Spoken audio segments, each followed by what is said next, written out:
Bismillah.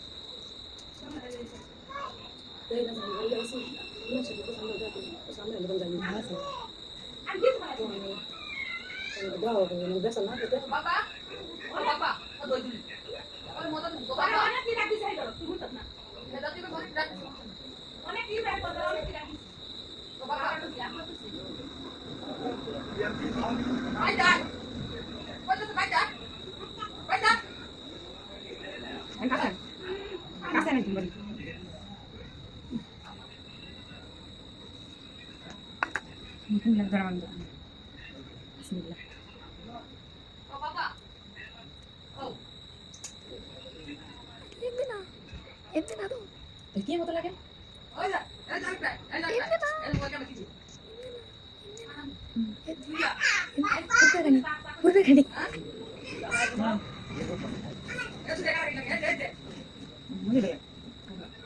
এটা বলে বাংলাদেশের সবচেয়ে দামি ফল আগে পাওয়া যেত না অনেক তো অনেক অনেক খাসা খুলে গেছে আগে পাওয়া গেছে না এটা সবচেয়ে দামি ফল আছে